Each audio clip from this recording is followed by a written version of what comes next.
Assalamualaikum warahmatullahi wabarakatuh.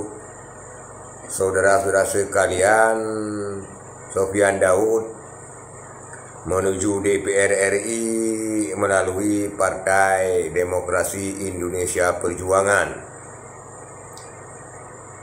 Sofyan Daud bercita-cita menjadi politisi DPR RI melalui PDI Perjuangan untuk memperbaiki kondisi dan keadaan Aceh. Sesuai dengan pernyataannya ataupun komentarnya di video pertama tadi, di mana banyak anggota-anggota DPR RI yang dari Aceh yang bercokol di Senayan semenjak dari pencapaian perdamaian sampai sekarang. Mereka sebenarnya tidak tahu tentang permasalahan dan kondisi Aceh. Dan Bang Sofyan Daud mengatakan tidak salah sebenarnya mereka menjadi anggota DPR RI di Senayan, tetapi mereka tidak tahu permasalahan.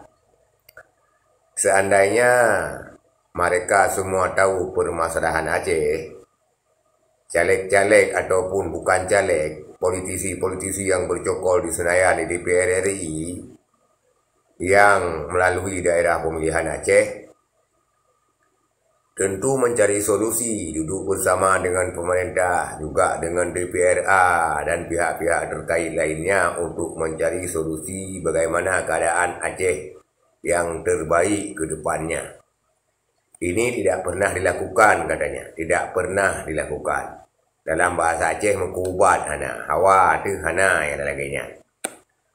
Maka saudara sekalian, beranjak dari itu Sofyan Daud menuju DPR RI melalui PDI Perjuangan, karena memang melalui PDI yang ada tangga menurut untuk Bang Sofyan Daud.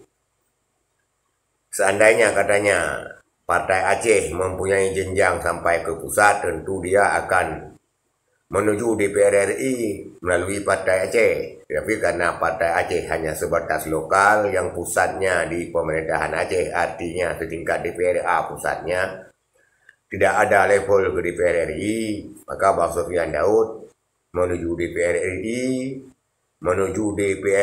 melalui Partai PDI Perjuangan dengan tujuan untuk memperbaiki keadaan Aceh. Maka kita harapkan apabila dia terpilih nantinya, maka apa yang diutarakannya saat ini dapat direalisasikan apa yang dikatakannya. Minimal dia berusaha. Itulah saudara sekalian. Sekian, assalamualaikum warahmatullahi wabarakatuh.